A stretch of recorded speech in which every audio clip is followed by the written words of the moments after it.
Aleluia. Foi bom este tempo de adoração e louvor ao Senhor. Amém. Os irmãos podem tomar os vossos lugares e nós vamos meditar na palavra do Senhor nesta noite. Estamos vindo a estudar a carta aos Hebreus, que os irmãos já vão ver o slide aqui atrás de mim. No último estudo bíblico sobre os Hebreus, nós falámos entre os versículos 12 e 16 e vimos que este texto refere-se a um comentário aos primeiros 7 exemplos de heróis da fé que são apresentados. A expressão morreram na fé está ligada com a vivência constante na fé até ao final da sua vida. A expressão na fé pode ser traduzida literalmente como em conformidade com a fé. No versículo 13 diz que todos estes morreram na fé sem terem recebido as promessas. O confronto entre a realidade de estrangeiros e peregrinos na terra com a fé nas promessas que Deus deu: esta terra vos darei. E mais à frente nós vemos que eles, sendo estrangeiros e peregrinos, eles podiam perceber que havia uma pátria melhor, apontando para a mansão celestial ou a eternidade celestial que Jesus Cristo preparou para todos nós. Deus associa-se ao nome de Abraão, Isaque e Jacó. A promessa a Abraão está ligada com a terra e com Deus ser o seu Deus, e a bênção de Deus está ligada com o seu nome.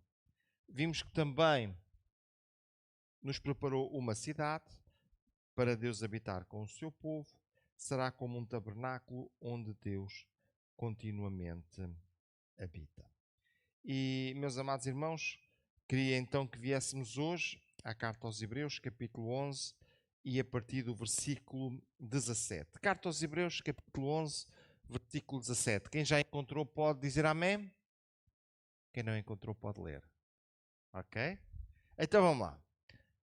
Pela fé ofereceu Abraão a Isaque quando foi provado. Sim, aquele que receberá as promessas ofereceu o seu unigênito. Sendo-lhe dito em Isaque será chamada a tua descendência, considerou que Deus era poderoso para até dentre os mortos o ressuscitar. E daí também em figura ele o recobrou. Pela fé Isaque abençoou Jacó e Esaú no tocante às coisas futuras. Pela fé Jacó, próximo da morte, abençoou cada um dos filhos de José e adorou encostado à ponta do seu bordão. Pela fé José, próximo da morte, fez menção da saída dos filhos de Israel e deu ordem acerca dos seus ossos. Pela fé Moisés, já nascido, foi escondido 3 meses por seus pais, porque viram que era um menino formoso e não temeram o mandamento do rei.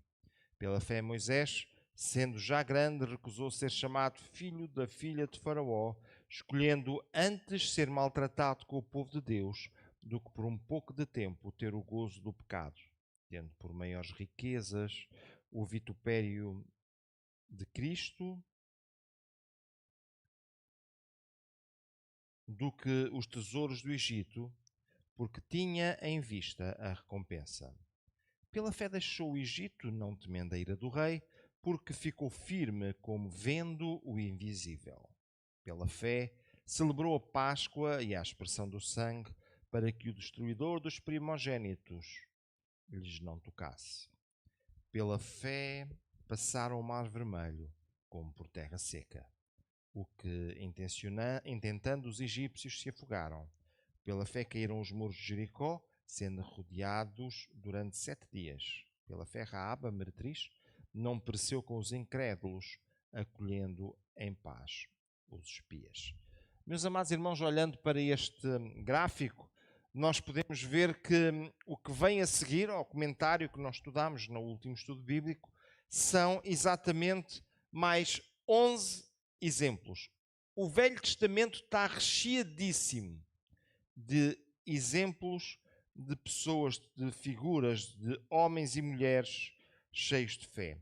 Deixe-me trazê-los aqui numa lista para nós vermos. Pela fé, Abraão ofereceu Isaque. E nós já vamos rever um bocadinho este percurso de Abraão, porque é um percurso que é mesmo muito complexo. Vimos também que Isaque abençoou Jacó. Vimos que Jacó abençoou os filhos de José. Jacó foi Jacó até mesmo ao fim. Ele sempre foi aquela pessoa com as suas ideias assim todas muito à sua maneira.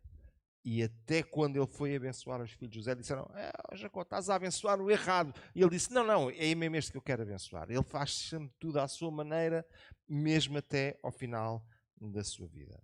José fez menção da saída dos filhos de Israel e deu ordens em relação aos seus ossos. Moisés foi escondido 3 meses por seus pais, recusou o trono do Egito, deixou o Egito, celebrou a Páscoa, passou o Mar Vermelho e depois, já sobre Josué, caíram os muros de Jericó. Por último, Raabe, aquela mulher estrangeira, num ato de fé, percebeu que aqueles homens serviam realmente a Deus e ela acolheu. Recolheu dentro da sua casa os espias. E, meus amados irmãos, se isto lhe pode parecer uma coisa pouca, se ela tivesse sido descoberta, ela não tinha tempo para se defender, sequer para argumentar, porque seria morta antes. Esta mulher fez alguma coisa muito arriscada e salvou a sua vida. Olha, vamos começar então por Abraão. Abraão sendo provado. Será que Abraão foi provado? Tu vais ter isto, mas vou-te dar isto, mas veja o que é que a palavra de Deus diz. Deus prometeu um filho a Abraão e começa a fazer promessas relacionadas com este filho. Só que o filho não aparecia.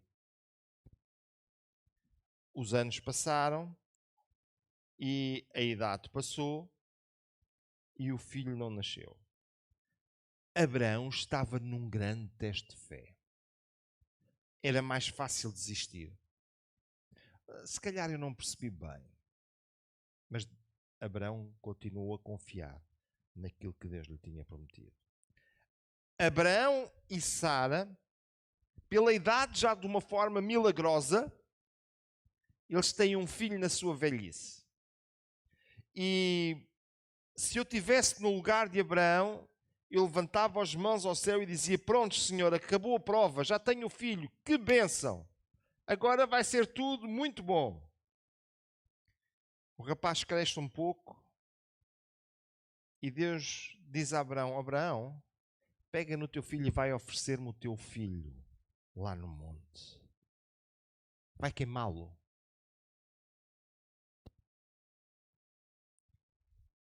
Deixe-me andar um bocadinho para trás. Eu disse que Abraão foi provado.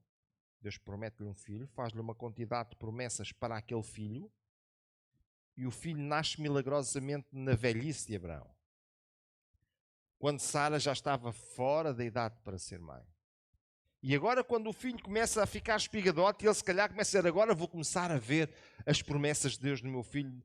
Deus diz: Abraão, pega lá no rapaz e vai ao monte, oferece-me lá o rapaz, queima-o lá. Abraão estava sendo provado ou não? Muito provado. Agora Abraão, do ponto de vista humano, ele podia dizer: mas Senhor, se eu for queimar este filho, se eu o for matar, como é que dele podem vir todas as promessas que tu fizestes? Não faz sentido. Não tem nexo. E Abraão precisava decidir o que é que ia fazer. E sabe o que é que ele decidiu? Decidiu desistir de tudo aquilo que estava na sua cabeça e dizer: Deus sabe sempre o que é melhor. Leva o rapaz ao monte, pronto para o sacrificar,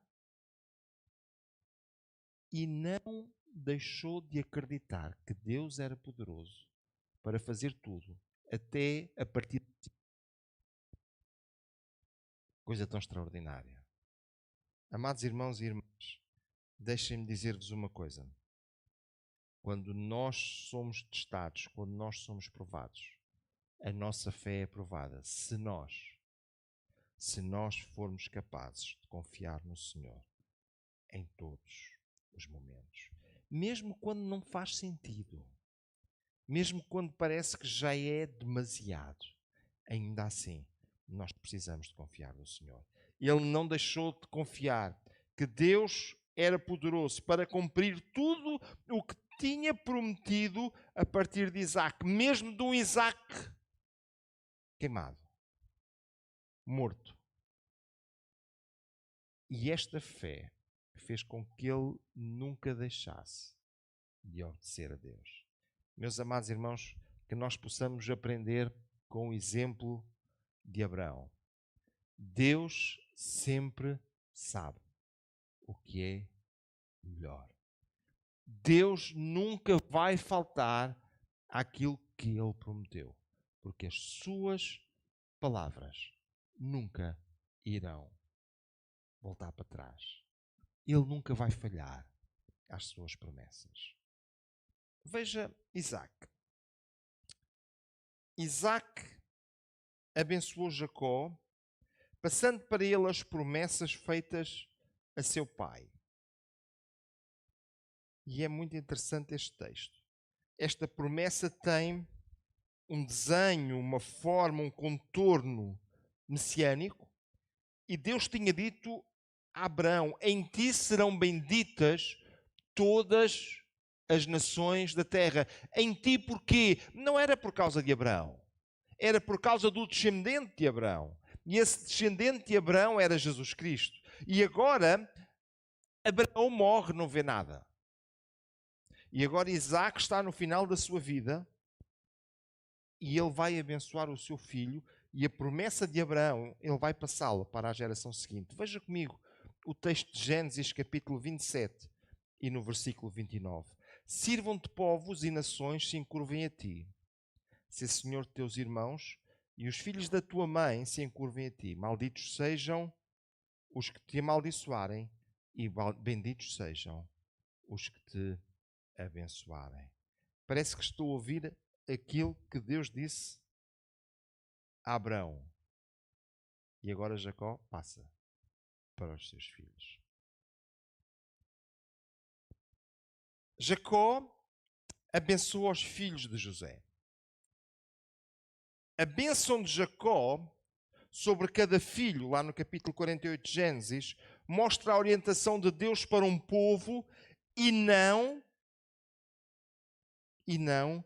para uma sequência geracional. Seria mais racional, uma sequência geracional, mas Deus tinha uma orientação clara para um povo. Veja lá o que é que diz lá em 48, 3 a 5 de Gênesis.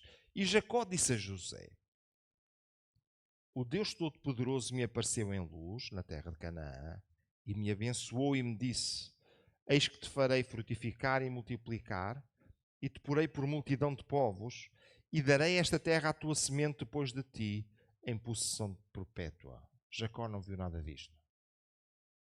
Ele morreu sem ver nada disto. Agora, pois, os teus 2 filhos que te nasceram na terra do Egito, antes que eu visse a ti no Egito, são meus. Efraim e Manassés serão meus, como Rúben e Simeão. Parece uma coisa muito estranha. A verdade é que a bênção sobre os filhos de José, Efraim e Manassés, eles aparecem de uma forma profética. Veja, por favor, nos versículos 15. E abençoou José e disse: o Deus em cuja presença andaram os meus pais Abraão e Isaque, o Deus que me sustentou desde que eu nasci até este dia, o anjo que me livrou de todo mal, abençoe estes rapazes, e seja chamado neles o meu nome e o nome dos meus pais Abraão e Isaque, e multipliquem-se como peixes em multidão no meio da terra. Jacó, ele foi uma pessoa muito especial. Você, se for ler a história de Jacó, leia devagarinho. Está cheia, recheada de pormenores. E tem ideias extraordinárias. A forma como Deus agiu com aquele homem que foi abençoado para seguir o plano e o propósito de Deus para a vinda do Messias. E, meus amados irmãos, prezadas irmãs, ele recebeu as promessas. Ele foi ter com Esaú e, se Deus não intervisse, tinha sido ali uma mortandade tremenda. Com Labão aconteceram coisas extraordinárias. A mão de Deus estava direcionada para ele e era visível de uma forma tremenda. Jacó, ele conseguiu confiar, acreditar naquilo que não viu. Quando nós chegamos a José, José tem aqui alguns pormenores muito interessantes. José tinha tudo para ser um revoltado. José tinha tudo para ser um revoltado. Qualquer criança, adolescente que tenha sido vendido pelos seus próprios irmãos, hoje, nós dizemos que ele tem que ter acompanhamento psicológico durante não sei quanto tempo. José sabe o que é que foi? José foi um ganhador de revoltados. E aprendeu a lidar com gente revoltada. Vai para a casa de Potifar, encontrou uma senhora que não sabia estar, que tinha a sua cabeça muito estragada, e ele consegue manter a sua postura. Vai para a prisão, e lá no meio de gente das mais variadas, ele consegue dizer: olha, Deus disse-me que tu vais morrer. Não é coisa boa de se dizer a alguém. E a outro, Deus disse-me que tu vais voltar ao palácio. E ambas as profecias se cumpriram. E no meio de tanta gente complicada, aquele homem é levado à presença de Faraó por causa de um sonho. Eu comecei por dizer que ele tinha tudo para ser um revoltado, mas porque ele confiou em Deus. Todas as tragédias que aconteceram e que vieram à vida dele, ele olhou para elas como coisas boas, como coisas interessantes, que ele colocou nas mãos de Deus para que Deus pudesse abençoar. E agora, este José, ele estava no fim dos seus dias. E à semelhança de Abraão, à semelhança de Isaac, à semelhança de Jacó, ele acalentava no seu interior esta ideia de que Deus lhes iria dar aquela terra, mas ele tinha visto nada.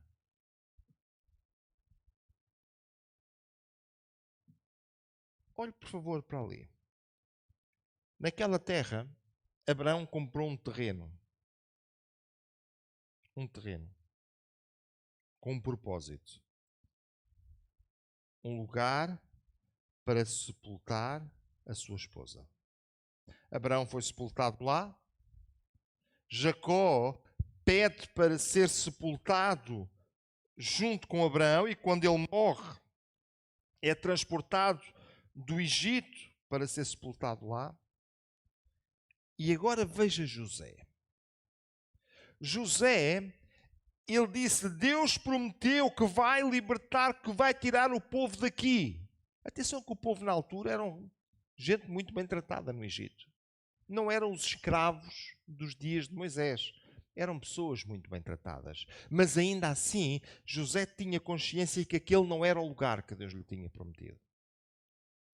E a sua confiança nas palavras de Deus eram tão grandes que ele disse: Deus vai dar-vos a terra que ele prometeu. E quando isso acontecer, por favor, eu quero ir.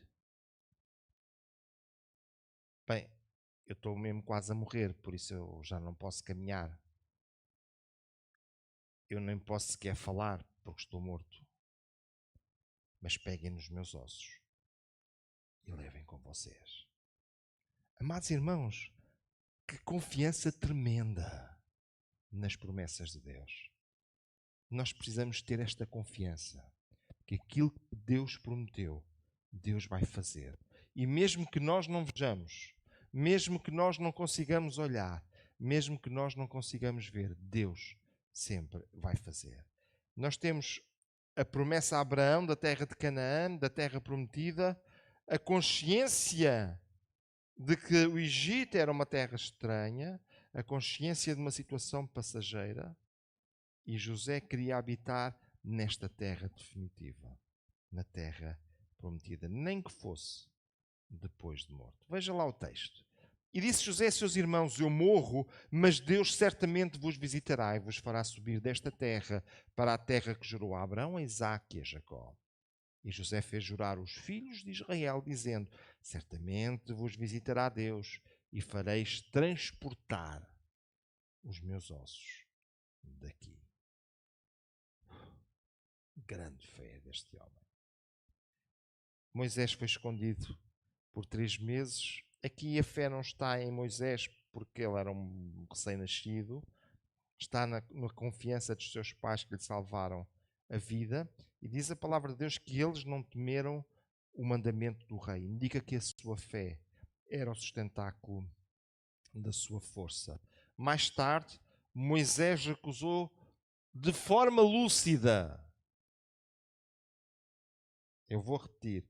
Moisés recusou de forma lúcida o trono de Faraó. Aquilo era muito promissor, mas ele recusou. Moisés trocou as riquezas e honras do Egito pelo vitupério de Cristo, tendo em vista o galardão ou a recompensa, apontando para um galardão espiritual. Esta troca tinha o preço de ser maltratado como povo de Deus. Contudo, esses maltratos eram delimitados no tempo. Moisés recusou um trono temporal, aceitou temporalmente o sofrimento do povo de Deus. Este gozo do pecado que era temporal ele rejeitou. Os tesouros do Egito ele rejeitou. O vitupério de Cristo, ou seja, o sofrimento, a luta por ser um seguidor de Jesus. Mas ele aceitou aquilo que era eterno. Ser o povo de Deus, que vai morar com ele eternamente. A Jesus Cristo pela fé, a recompensa. Moisés deixou o Egito. E se nós andarmos só um bocadinho para trás, quando ele recusa tudo isto, ele não recusa por nada. Quando Moisés recusa o que o Egito tinha para lhe oferecer, ele não recusa por nada. Ele sabia aquilo que Deus tinha para lhe oferecer. Amados irmãos, prezadas irmãs, um dos problemas do crente hoje é que nós esquecemos muito rapidamente aquilo que Deus tem para nos oferecer. O diabo tenta turvar a nossa mente e saturar-nos com imensas coisas que nos fazem olhar para o que está à nossa volta e tirar o nosso foco daquilo que Deus tem para nós na eternidade. E ninguém troca alguma coisa por outra, se esta outra não for melhor. Aquilo que Deus tem prometido para ti é melhor. O escritor aos Hebreus estava escrevendo para pessoas em sofrimento, pessoas perseguidas, alguns que estavam desistindo da sua fé. E ele lembra: olhem lá para Moisés. O que vocês estão a rejeitar por amor de Cristo é muito pouco em comparação com aquilo que Moisés rejeitou para seguir a Deus. Ele tinha os seus olhos postos em algo eterno. Amados irmãos, que os nossos olhos estejam colocados em algo eterno também. Deixem-me falar-vos do último. Moisés deixou o Egito. Irmãos, deixar o Egito era uma loucura. deixar o Egito era uma loucura. Eles iam completamente despreparados. Eles iam completamente desprotegidos. Eles iam completamente sem saber para onde iam. A única coisa que coloca sentido na saída do Egito é a confiança num Deus que prometeu e que lhes iria dar alguma coisa melhor. Eu acredito que às vezes Deus leva-nos para o desconhecido.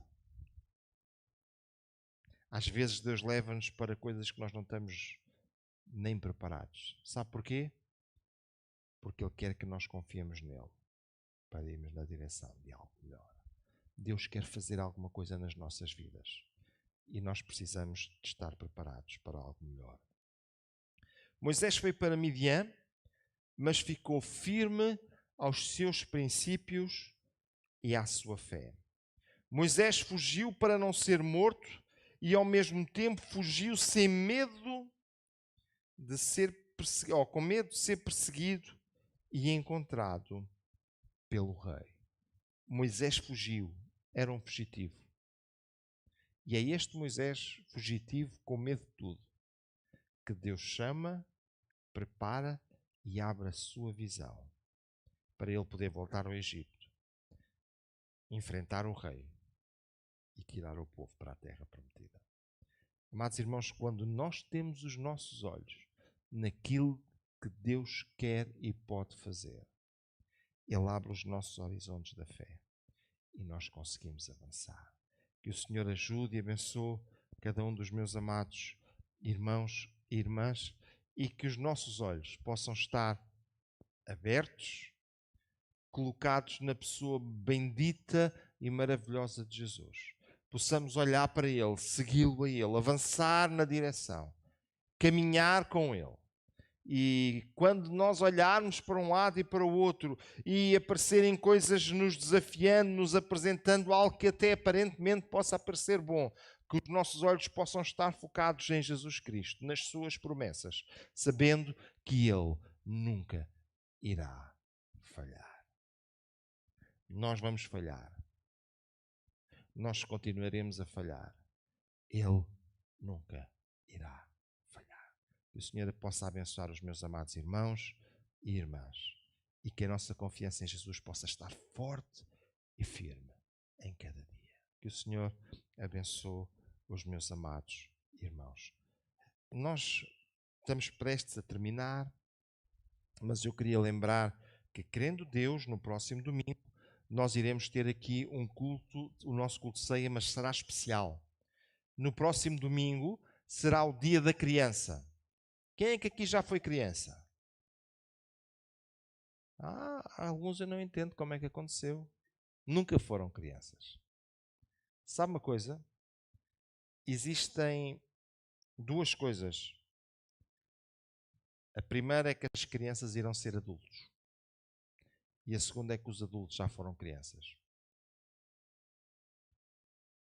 E nós precisamos de valorizar aqueles que estão no estágio atrás do nosso. Sabem porquê? Porque alguém nos valorizou também. De uma forma ou de outra. E se você achou que enquanto criança não foi tão valorizado assim, olhe, faça diferente com esta geração. Jesus valorizou muito as crianças. Então, no próximo domingo será um culto especial e nós vamos ter as nossas crianças a servir nas diversas áreas da igreja. É preciso um exército para colocar a igreja a funcionar, tudo isto a funcionar, e nós vamos ter as crianças a servir nesse dia.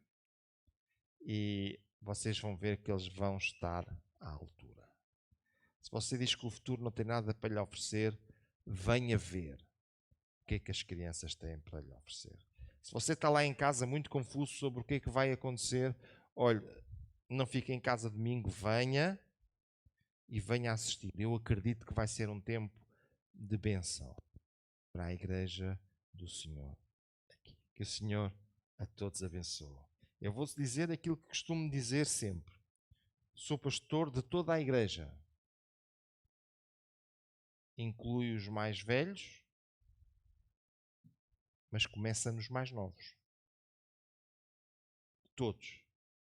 E também costumo dizer que desprezar a igreja por dizer que não, eles vão ser a igreja amanhã, qualquer dia eles vão ser a igreja, é a mesma coisa que chegar ao pé dos mais velhos e dizer vocês já foram a igreja. E tão injusto é uma coisa como é outra. Em fases diferentes da vida. Porque todos nós estamos numa determinada fase da vida. Mas nós precisamos de estar todos juntos. Todos unidos. Porque eu acredito que um dia Jesus vai buscar a sua igreja. E Ele não vai olhar para as idades. Ele vai levar a todos. Então, enquanto igreja, temos que ser todos. Amém. Há coisas